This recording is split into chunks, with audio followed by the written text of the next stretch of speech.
Hello and welcome to Zeta's Chivalry 2 Survivor runs. Today's map is Montcrux or Montcrux and I'm playing with a heavy mace. This is one of the hardest maps for survival if you're playing as an attacker, but let's see how well I can do. So heavy mace, in a sense it's similar to Axis except it delivers even more damage to armored opponents. But the issue with it is that light hits, like normal hits, do stop on the enemy. So once you hit the enemy, it just stops the swing and you are unable to hit a second enemy. Except if the first one falls, I think you can still go through. So yeah, with this issue in mind, so it's sort of pretty good at 1 against 1, but not very good at 1 against many because you always have to rely on mostly heavy swings.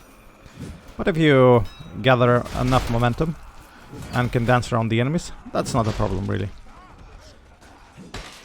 So yeah, in the beginning there is quite a huge melee where both teams just clash. But since we have a much shorter distance from the spawn, we usually overpower the enemies at this stage. So this is what it happened. You saw that enemy spawn wave just came in, but it's far away. So already established a superiority in this sector and already can push the cart which is closer to us. However, the one on the bridge, you see that is having some issues because the enemy spawn wave just went there. Again, it's not a big issue. Again, we don't need to push both of the carts in this map. Only one will suffice. Yeah, finishing off an enemy with a war club. Again, the war club is not a bad weapon, very quick. Very good against armored opponents. But I prefer maces still. I think they deliver more consistent damage. Because against non-armored classes, war club is not very good. At least in my view. Again, I'm not very proficient with it. I'm not very proficient with the mace as well. But the movement is similar to war axe, and the range and distance and the quickness. So yeah, in my view it's very similar, except with that additional mechanic of being a blunt weapon and whatnot. But other than that, if you're good with one, you will be good with another one too. So yeah, light hit 75 damage, which is still significant. Hopefully I'll also show a heavy hit too. So this is a side swing, 90 damage for armored opponents. A heavy side swing, so which is more than a war axe. War axe does 100 to an armored opponent only as a overhead. And with this weapon overhead, they'll should do more damage. So I don't really remember statistics. Now 80, so there you go. 80 damage for special attack for against unarmored opponent. So that means that against armored opponent it would have done 120. So which is more? No, actually, it's actually more than war axe. War axe delivers 112, I think, or something like around that. So this does more damage.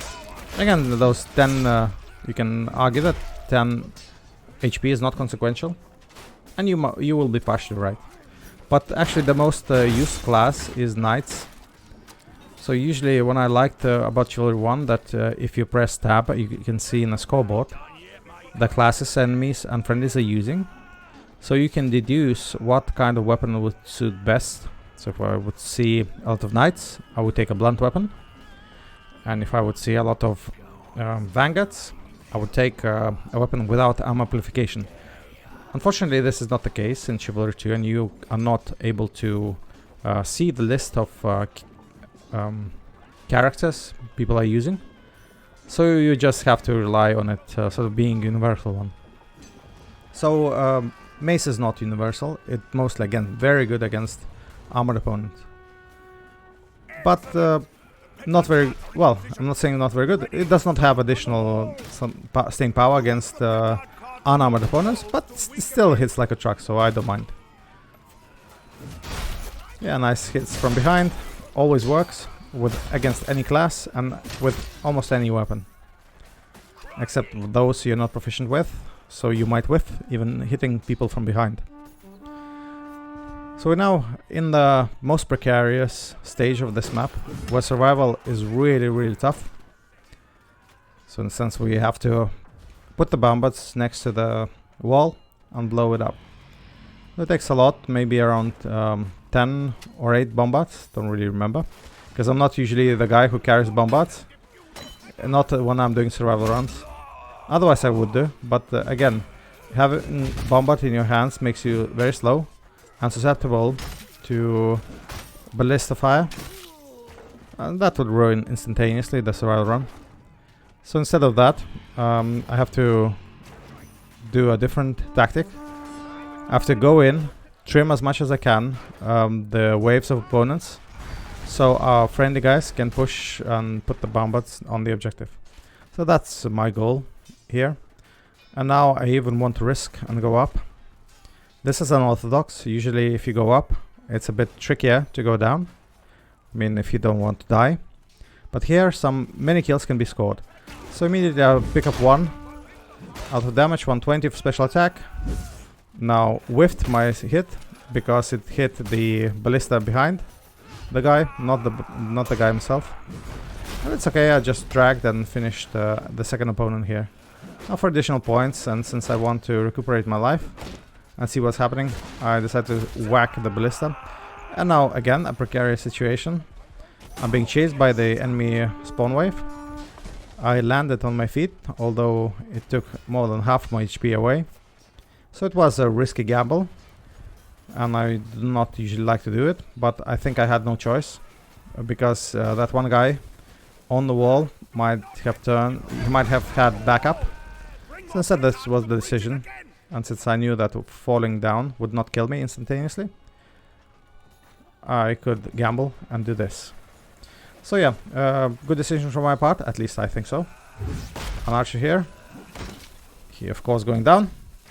One special attack is not enough to kill, and I don't really like it. I know that from a different weapon, like a war axe, he would have died. But not with this weapon. But that's alright. Again, this weapon is still universal. So, but not very much archer hunting and insta-killing them. So I escaped again, and I saw that the enemy was following me. So a good call again. Being always closer to friendlies is better. So you're not the only one target to pick out of, all available targets. Also, you can see that because of this helmet, this run was done around the Christmas holidays. So, but now it's time to showcase it. So we've been on the wall, and we probably will go there again. But now our team is doing extremely well. We actually managed to break the wall. Kudos. And I've been hit from behind by the enemy.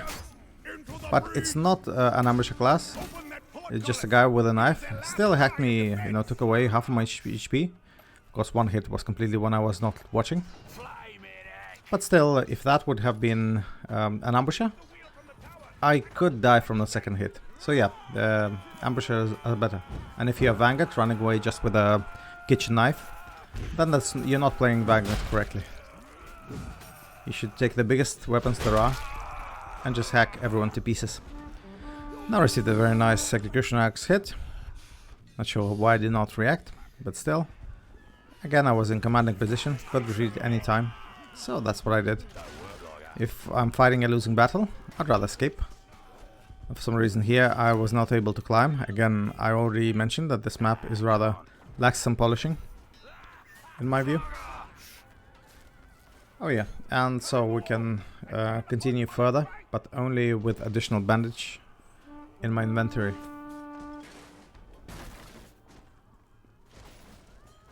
So yeah, so the map actually progressing very fast. Can't believe it, so just 9 minutes, but we're already on the penultimate objective. Which again, the map is one of the shorter ones, but still, that's amazing job by my team. I mean, I'm trying to do my best too, but the team definitely pushes through the objectives, which is good. Happy for them. So yeah, I see 3 points here, but also a guy just came in, jumped down. It's an enemy archer, again took a bit of, overheads until he finally succumbed to the damage, not just by me but also friendlies. And for some reason we took the portcullis from first attempt. Really interesting. Probably enemies were sleeping. Anyway, that's not a problem for us.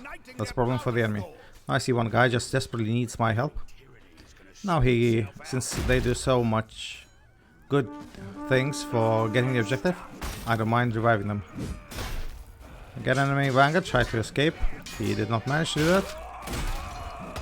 And he paid the ultimate price. Yeah, so far we're doing fine. Again, I'm full HP. Try to really jump into the fight, received immediately some damage. I've not reconsidered my life choices. Decided to play even a bit more careful. Again, I'm first in scoreboard, but still the input from team is immense in capturing the objective, because that one portcullis stage is very difficult, and I see defending team usually winning there, but this is not the case, this time at least. Again, there was some comments in the chat about you know, unusual score when I do the runs. One run and well, every second run somebody would comment if I'm successful that this is something like not akin to cheating, but pure disbelief. So this is why I do the survival runs in the first place. Make people you know, believe in unbelievable.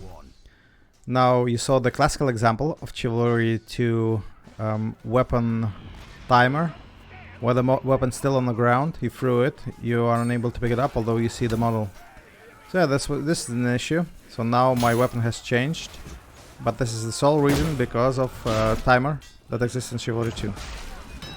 And the other thing is that the mace, although it's quite good and definitely better than execution axe, is not very widely used.